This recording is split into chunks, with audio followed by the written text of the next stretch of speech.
Hola a todos y bienvenidos de nuevo.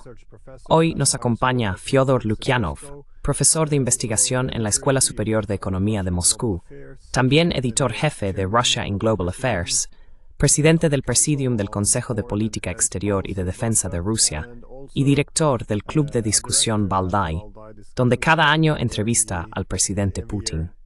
Así que es un placer volver a verle. Hola. Recientemente escribiste un artículo sobre el debilitamiento del sistema político del G7. Esos serían los países de Estados Unidos, Reino Unido, Alemania, Francia, Italia, Japón y Canadá. Ahora bien, el principal punto en común es que todos parecen estar atravesando alguna crisis política, y todavía es demasiado pronto para decir si lograrán superarla. Pero, ¿cuál es tu diagnóstico? ¿Qué está ocurriendo dentro de estos países?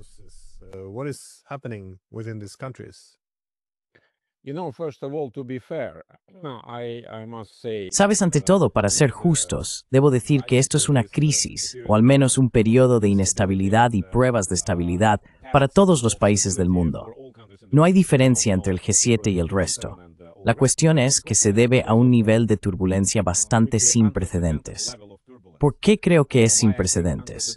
Porque la combinación de factores que contribuyen a esta turbulencia es muy singular. Tenemos cambios en todas las esferas, empezando por la política, la militar, la geopolítica y luego lo que quieras, social, tecnológica, cultural, lo que sea, ideológica. Así que en todas partes vemos que algo está ocurriendo y en conjunto crean este nuevo nivel de turbulencia.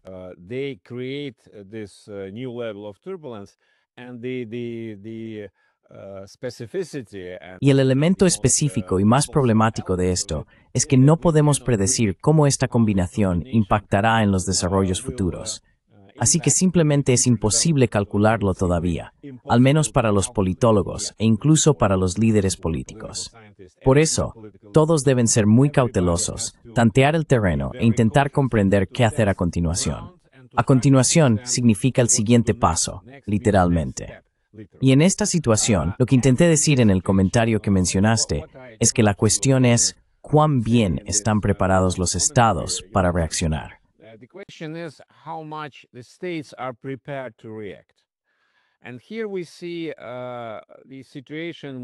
Y aquí vemos una situación en la que países democráticos como las potencias del G7 y muchos otros eran tradicionalmente considerados más resilientes debido a su flexibilidad, su capacidad para cambiar la constelación interna, para adaptar el entorno político a las expectativas sociales, a los desafíos que provienen tanto del interior como del exterior, y así sucesivamente. Eso solía ser cierto, porque los sistemas menos democráticos, más autoritarios y más centralizados, con frecuencia no podían reaccionar de manera adecuada a los desafíos que se presentaban. Pero esta vez, en este periodo, tenemos una situación ligeramente diferente. Vemos que los países, especialmente en la Unión Europea, y veo especialmente señales de esto dentro de la Unión Europea, simplemente son incapaces de responder a todos esos desafíos que se presentan. ¿Por qué?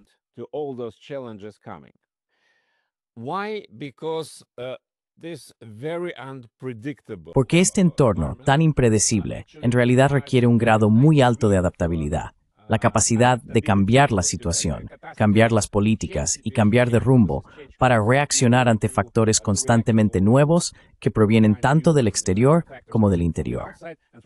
Y esta es la nueva situación. Vemos ambas cosas al mismo tiempo. Cuando se trata de estados soberanos, ya sean, por así decirlo, menos democráticos y más autoritarios, como en el caso de China, por ejemplo, o Rusia, sea cual sea su valoración, el Estado tiene la capacidad de tomar decisiones soberanas, de cambiar la política y de revisar lo que se está haciendo en respuesta a esos desafíos.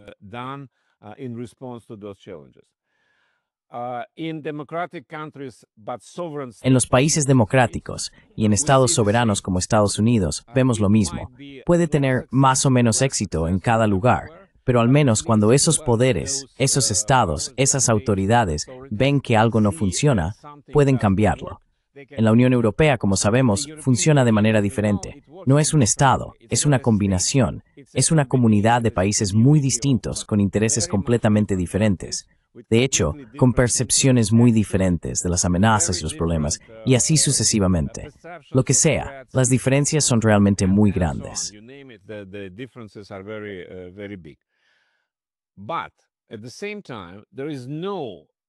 Pero al mismo tiempo, no hay ningún país, ningún Estado dentro de la Unión Europea que pueda tomar decisiones soberanas sin coordinarlas con el resto de la comunidad. Y aquí, desde mi punto de vista, es donde empiezan los problemas. Porque en esta nueva situación, antes funcionaba bastante bien. Ahora no funciona, porque esos países simplemente no pueden hacer lo que debería hacerse para afrontar todos estos desafíos. Y aún peor, knowledge reform the monde. Over este multigesform Christ de lo común. Y una respuesta como ponen que es inmensa es simplemente imposible. Common response now, from my point of view, is simply impossible. Do you see this also in terms of the ¿Ves esto también en términos del conflicto actual en Ucrania? Porque lo que a menudo me desconcierta es que puedo entender la posición de todos los actores principales. Puedo entender por qué Rusia no puede aceptar la incursión de la OTAN en Ucrania. Puedo entender por qué Ucrania lucharía por su defensa.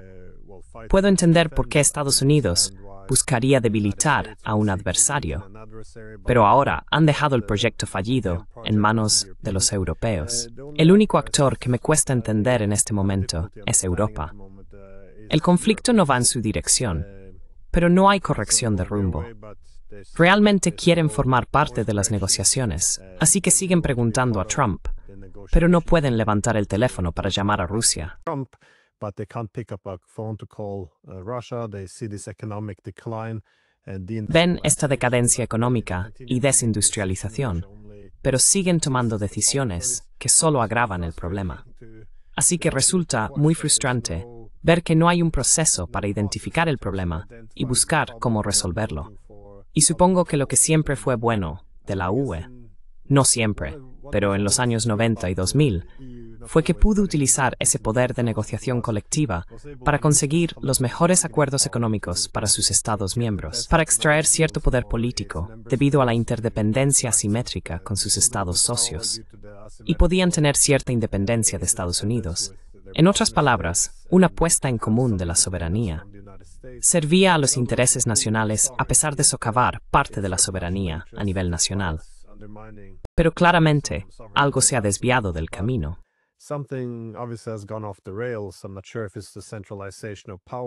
No estoy seguro de si se trata de la centralización del poder o de vincular todas las políticas a valores, lo que significa que en ambos casos realmente no puede haber una oposición efectiva ni una corrección de rumbo.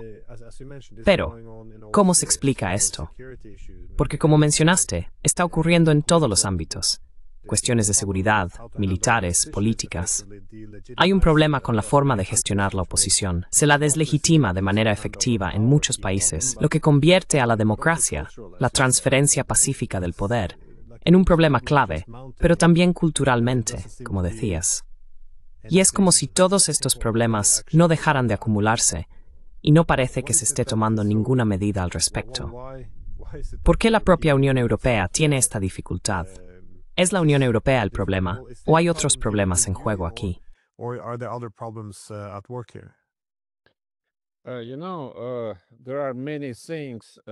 Sabes, hay muchas cosas atribuidas a Winston Churchill. No estoy seguro de que haya dicho todo lo que se le atribuye, pero en fin, y está su aforismo. Por brillante que sea tu estrategia, merece la pena comprobar los resultados de vez en cuando. Y creo que eso es exactamente lo que necesitaría la Unión Europea, porque mencionaste la corrección de rumbo. Creo que hoy es una noción clave para todos. No diría que estoy absolutamente satisfecho con cómo mi país realiza correcciones en su rumbo de vez en cuando, pero al menos ocurren. Esas correcciones no son tan eficaces como desearía, pero en fin. En el caso de la Unión Europea, creo que el problema es exactamente lo que has dicho, que no hay manera de hacer una corrección de rumbo sin un cambio profundo en la estructura de las instituciones y en cómo funciona esta unión.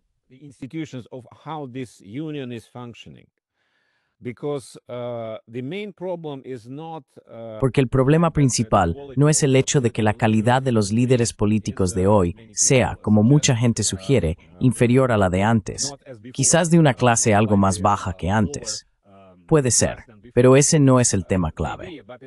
La cuestión fundamental es que la Unión Europea, en su forma ideal tal como fue creada después de la Segunda Guerra Mundial, luego evolucionó durante varias décadas y alcanzó su culminación a finales del siglo XX y principios del XXI. Fue creada, y especialmente recreada tras el final de la Guerra Fría, como el prototipo del orden mundial liberal. Era un tipo absolutamente nuevo de organización internacional, incluso más que una organización internacional, un protoestado a nivel de unificación supranacional.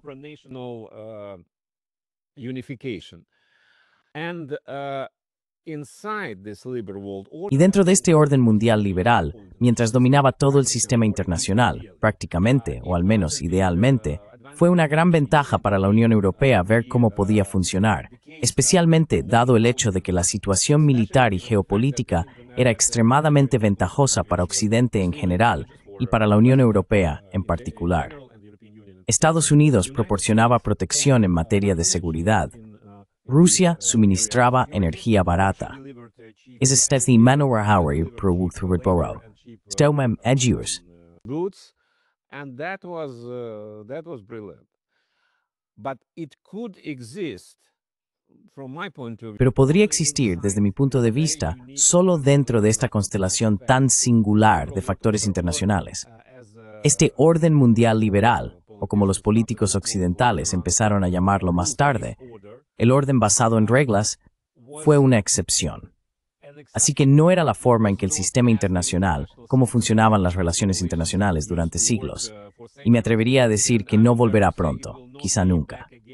Y en esta nueva situación, en la que todos países deben depender de sí mismos y aprovechar sus propias oportunidades para adaptarse a todos estos nuevos desafíos, y todas las ventajas de la integración europea ahora se convierten en desventajas.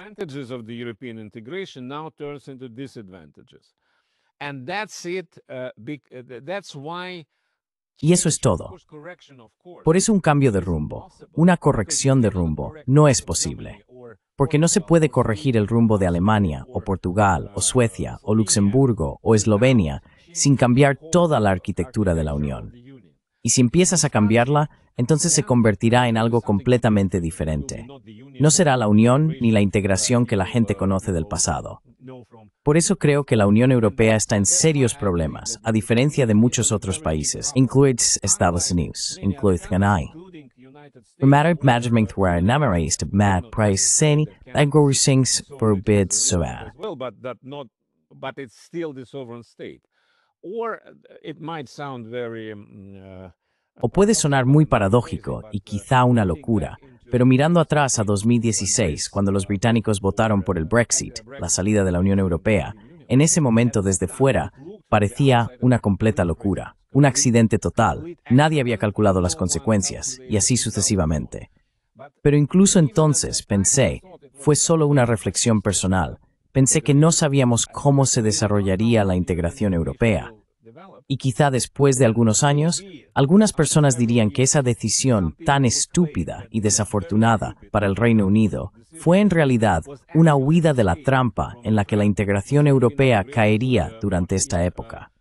Ahora, no sé si eso se puede afirmar o no, pero al menos creo que el Reino Unido tiene un margen de corrección más amplio que la Unión Europea.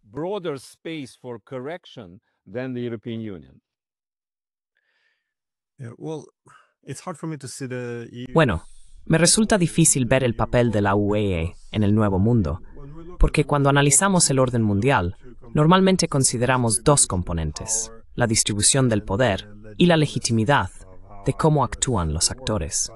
Pero si observamos Europa en los últimos 80 años desde la Segunda Guerra Mundial, bajo el sistema bipolar, era fácil identificar los centros de poder. Teníamos dos ideologías en competencia. En Occidente, estábamos bajo el liderazgo de Estados Unidos, comprometidos con el capitalismo y la democracia liberal.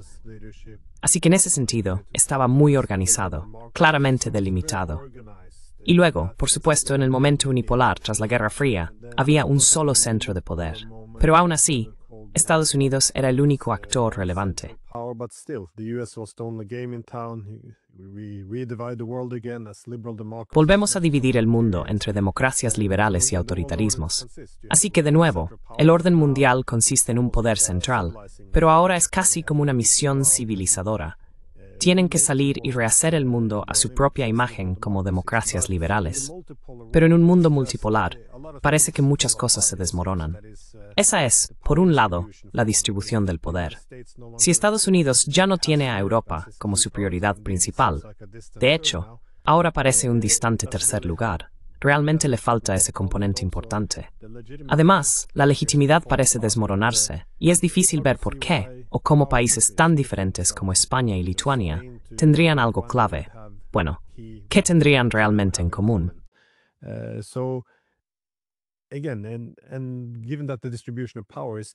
De nuevo, dado que la distribución del poder ahora incluye a los países más grandes, como China, ahora países no occidentales, por primera vez en siglos, tienes una distribución del poder muy posthegemónica.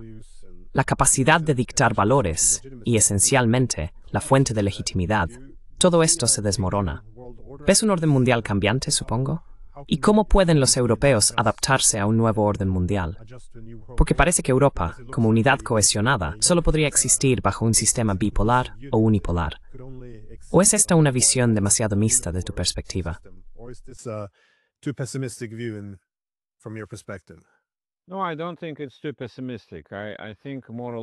No creo que sea demasiado pesimista. Creo, más o menos, que la Unión Europea y Europa en general no están preparadas para una etapa posterior a la hegemonía, porque los europeos disfrutaron de todos los beneficios de la hegemonía, mientras que no experimentaron, hasta hace poco, los aspectos negativos de la hegemonía, a diferencia de otros países y grupos de países. Desde mi punto de vista, sí, estoy de acuerdo, lamentablemente, en que la relevancia de la Unión Europea en la política internacional está simplemente desapareciendo. Y desde mi punto de vista, el elemento más peligroso de este proceso es que la Unión Europea está intentando imitar una importancia internacional. Creo que los líderes europeos, consciente o inconscientemente, entienden, sienten esta falta de poder real y la falta de cualquier nueva capacidad en la distribución cambiante, como has dicho.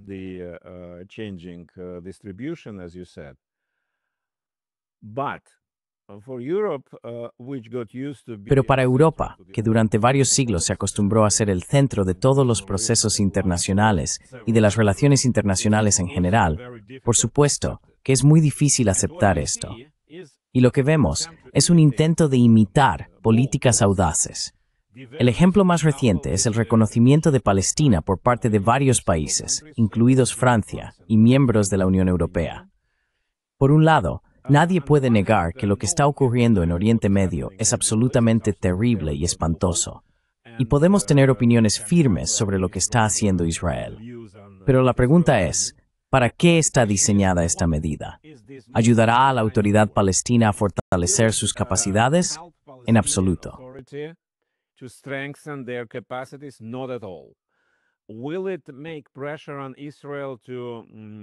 ¿Pondrá esto presión sobre Israel para moderar o limitar sus actividades? En absoluto, más bien lo contrario.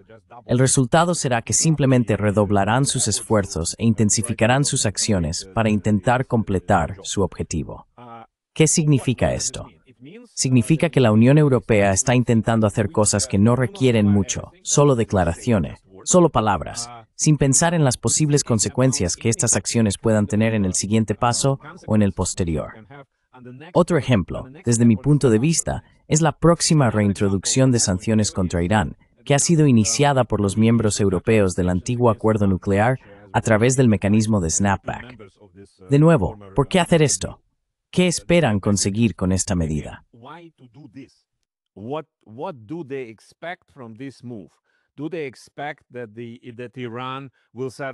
¿Esperan que Irán de repente diga, vale, venga, ahora vamos a cambiar todo? Es una tontería. No va a suceder. Y la Unión Europea no tiene el poder para presionar a Irán. Ni siquiera Estados Unidos tiene mucho éxito en eso. Y de nuevo, desde mi punto de vista, eso es lo peor. Permanecer inactivos ya es bastante malo para países que tienen una tradición de ser centrales en los asuntos internacionales. Pero hay algo mucho peor. Imitar actividades que en realidad perjudicarán a todo el proceso, que no aportarán nada a la Unión Europea, pero sí dañarán la situación general en Oriente Medio con Irán. Y Ucrania también forma parte de esos esfuerzos.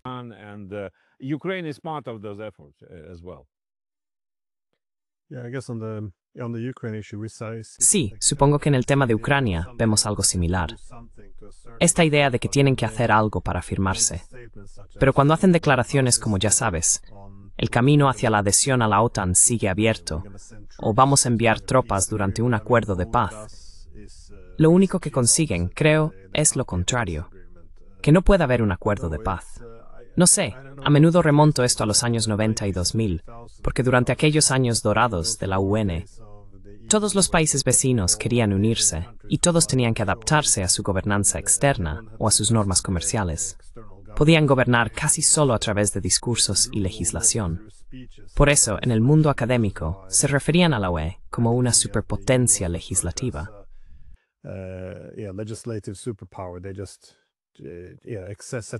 Ellos simplemente establecen las reglas y pronuncian discursos, y los demás tienen que adaptarse a ello. Pero, por supuesto, el mundo ha experimentado algunos cambios. Sin embargo, ¿qué significa esto para la arquitectura de seguridad europea?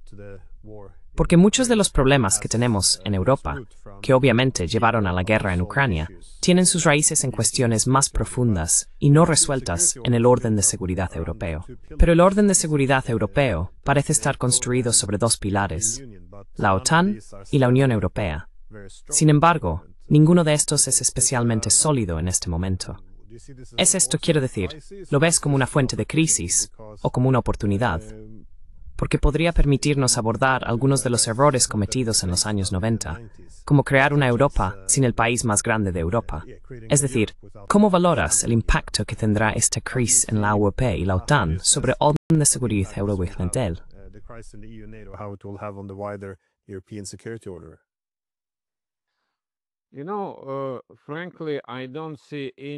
Francamente, no veo ninguna posibilidad en este momento de corregir ninguno de los errores o pasos en falso cometidos antes, durante el periodo eufórico en el que los países de la OTAN, Estados Unidos y las potencias europeas creían que no tenían motivo para tener en cuenta las opiniones de los demás. Creo que, al final del día, después de este terrible conflicto, que, lamentablemente, aún no muestra señales de acercarse a su fase final, tendremos, por supuesto, que abordar de nuevo las cuestiones de seguridad europea, volver a revisarlas. Pero ¿qué tipo de revisión podría ser esa? Hasta ahora, basándome en el ambiente en Europa, en Rusia y en Eurasia en general, no veo ningún interés por sistemas cooperativos, sistemas basados en medidas de cooperación en Europa, como algo similar a los acuerdos de Helsinki o algo de ese tipo.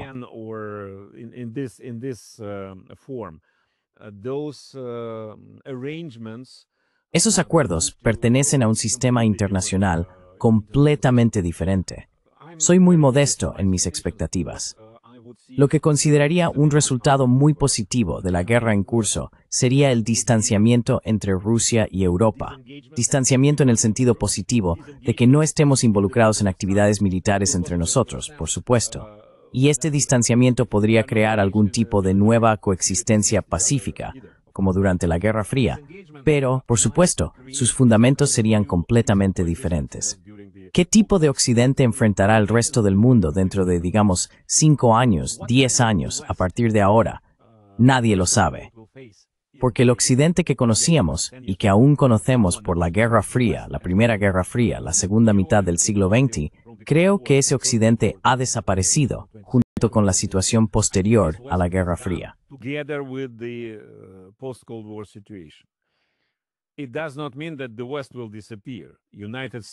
Eso no significa que Occidente vaya a desaparecer. Estados Unidos y Europa seguirán en algún tipo de simbiosis, por supuesto, pero probablemente basada en fundamentos completamente diferentes, especialmente dado el hecho de que las prioridades de Estados Unidos, y como consecuencia, probablemente las prioridades de la Unión Europea, serán trasladadas con fuerza a otra parte del mundo. Y el espacio atlántico, el espacio transatlántico, no será la pieza central de la política internacional.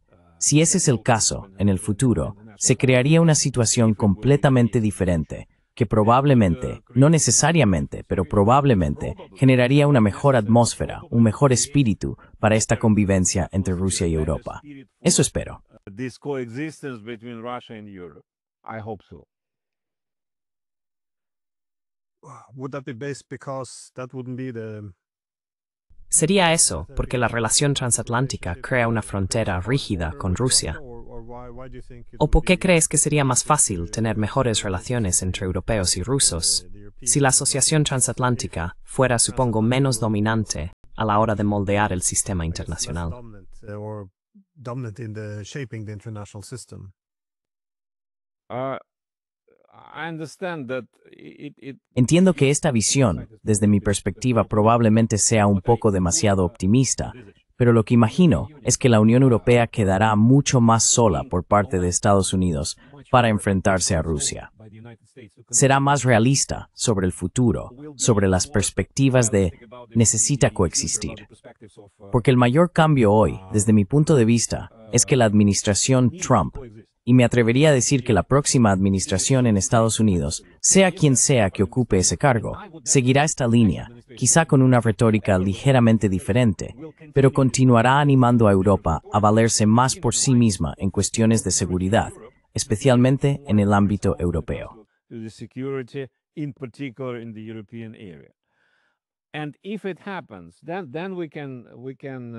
Y si ocurre, entonces podemos esperar dos opciones. Una opción, que desde mi punto de vista sería optimista, es que la Unión Europea intentará encontrar diferentes medios para abordar esta nueva situación, incluyendo esfuerzos diplomáticos, negociaciones y compromisos con Rusia en cuestiones geopolíticas, económicas y demás. Por supuesto, podría haber otra opción, que no está en absoluto descartada, que la Unión Europea, sintiendo esta soledad frente a Rusia, se vuelva excesivamente agresiva e intente ponerse al día en cuanto a capacidad militar. Aún no veo cómo podrían hacerlo los europeos, pero no puedo descartar esa aspiración.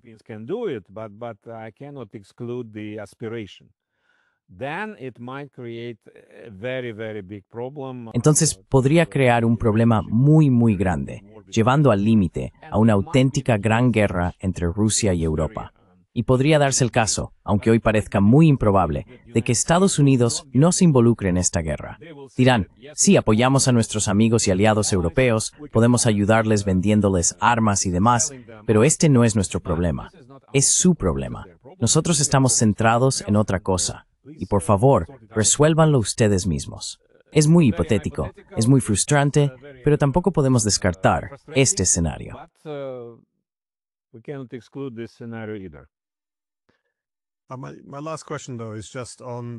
Mi última pregunta, sin embargo, es sobre las relaciones entre Estados Unidos y Rusia, porque cuando hablamos de Occidente, obviamente Estados Unidos es el actor dominante aquí. ¿Cómo ves que Estados Unidos, supongo, está cambiando su posición en términos de negociación con Rusia? De nuevo, no estoy seguro de que esté cambiando en absoluto, pero se trata simplemente de que Estados Unidos contempla una nueva división de tareas. Es decir, que los europeos deberían asumir la contención y confrontación de Rusia. ¿O ves esto como parte de un objetivo más amplio de, supongo, resolver los problemas dentro de la arquitectura de seguridad europea?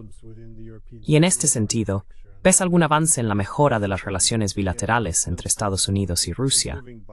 ¿O alguna esperanza de poner fin a la guerra por poderes en Ucrania? Son muchas preguntas en una sola, pero supongo que la principal es, ¿cómo ves el desarrollo de las conversaciones entre estadounidenses y rusos?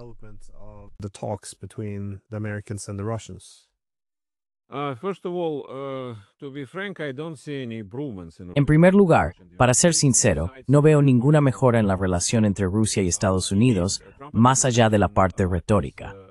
De hecho, la administración Trump es muy diferente de lo que vimos antes. Esto no se debe a su percepción diferente de Rusia. Es porque ven toda la estrategia de Estados Unidos y del mundo de una manera completamente distinta a como lo hacen la administración Biden, la administración Obama o las administraciones anteriores. Y en este contexto, Rusia no es vista, por supuesto, no como un amigo ni como un socio significativo, sino como una potencia importante, como una fuerza relevante, que debe ser tenida en cuenta y que debe ser disuadida y contenida, pero no solo mediante intentos de expulsar a Rusia de cualquier esfera de interés que pueda tener.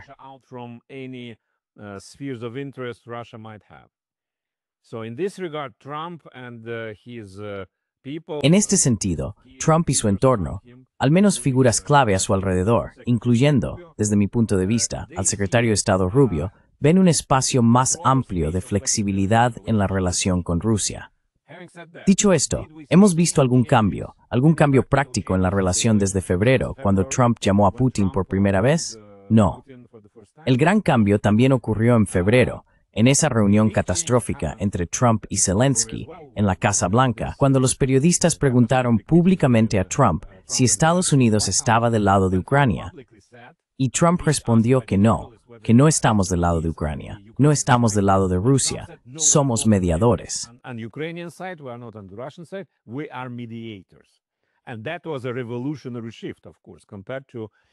Y eso fue un cambio revolucionario, por supuesto, en comparación con lo que vimos en años anteriores. Nadie en Occidente se atrevía a decir que él o ella, o su país, no estaba del lado de Ucrania. En este sentido, fue un gran cambio. Por lo demás, recuerdo aquellas declaraciones de ambas partes, Rusia y Estados Unidos, en febrero y marzo, en las que decían que sí, hay un gran problema con Ucrania, que deberíamos resolverlo. Pero más allá de eso, tenemos una amplia gama de cuestiones diferentes y opciones sobre cómo hacer que nuestros países sean grandes socios.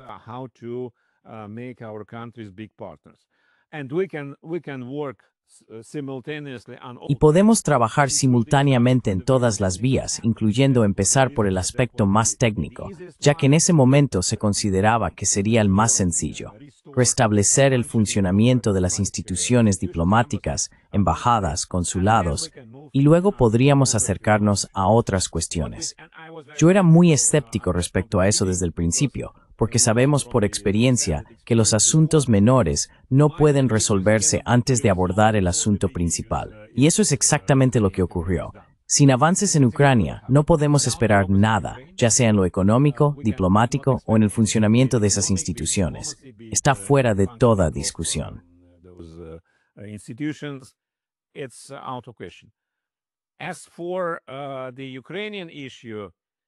En cuanto a la cuestión ucraniana, no creo que Trump, ni siquiera las personas de su entorno con más experiencia en política exterior, tengan interés en crear una nueva arquitectura de seguridad en Europa. Algunas personas piensan en ello, pero en general no es el foco de las prioridades ni de los intereses de Estados Unidos. Lo que Trump quiere es detener la fase militar de esta guerra. Y ya está. Así podrá afirmar que el conflicto ancestral está resuelto. Ahora merezco 3 premios Nobel de la Paz, o 4, no lo sé. Y ya está, no funciona. Y ahora, incluso AMP lo entiende.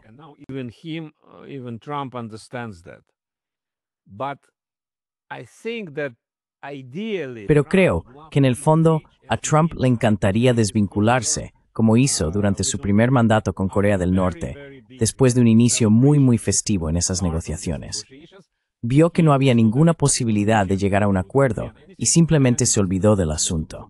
Aquí no puede hacer lo mismo porque está demasiado implicado y el problema es mucho mayor que la península de Corea. Pero de nuevo, creo que no podemos esperar grandes avances ni progresos en el frente ucraniano sin un cambio profundo en la situación militar, ya sea un éxito del lado ruso o alguna acción más exitosa por parte de Ucrania. Pero serán las dinámicas militares las que definirán el resto.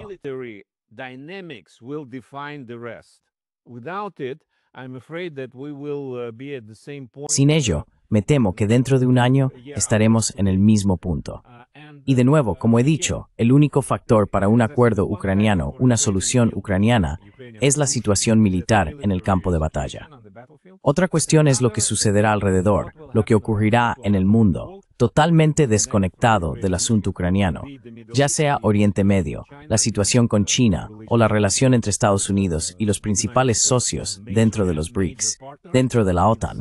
Todos ellos están ahora en una situación turbulenta. Y basándonos en eso, podemos esperar algunos cambios mientras la guerra en Ucrania continúa.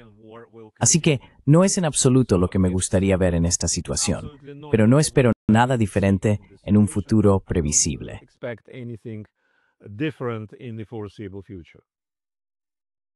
No, it does seem that the Y ahora parece que la situación diplomática se ha estancado. Bueno, supongo, perdón, solo una última pregunta. ¿Qué consejo le daría tanto al liderazgo ruso como al europeo en cuanto a la situación en la que están atascados en este momento? Supongo que quizá más a los europeos, porque ellos también han estado, creo, sí, atrapados en esta posición en la que no pueden cambiar de rumbo. Quiero decir, mirando la historia, no hay muchas comparaciones, creo. Pero, ¿qué se podría hacer en este momento? What is it that could be done at this point in time?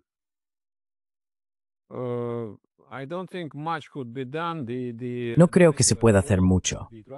El consejo para todos, ya sea el liderazgo ruso, el de los países europeos, la OTAN o también Estados Unidos, sería entender que la situación es realmente sin precedentes y que la idea de controlar la escalada podría ser una ilusión.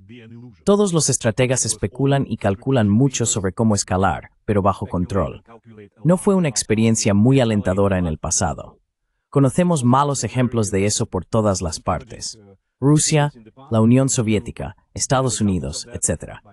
Pero aún así, forma parte del pensamiento estratégico considerar que la escalada puede ser un medio y que se puede controlar. Me temo que como antes, pero incluso más ahora, es un juego muy peligroso. Y eso debería decirse a todas las partes en este conflicto.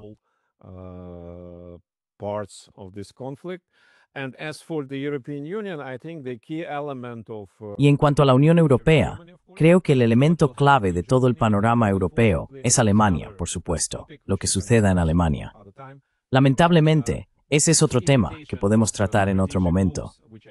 Pero esta imitación de movimientos estratégicos, de la que hablamos antes en la conversación, en parte, según parece desde fuera, es un intento de los gobiernos europeos de distraer a la gente de los crecientes problemas internos, problemas sociales, económicos, electorales. Y vemos que en Alemania, por ejemplo, cada nueva encuesta de opinión muestra una mayor puntuación para Alternativa para Alemania.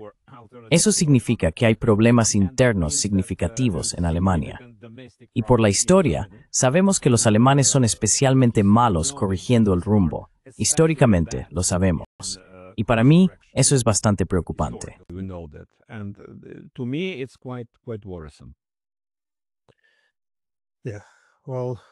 Sí, bueno, estoy muy de acuerdo con eso.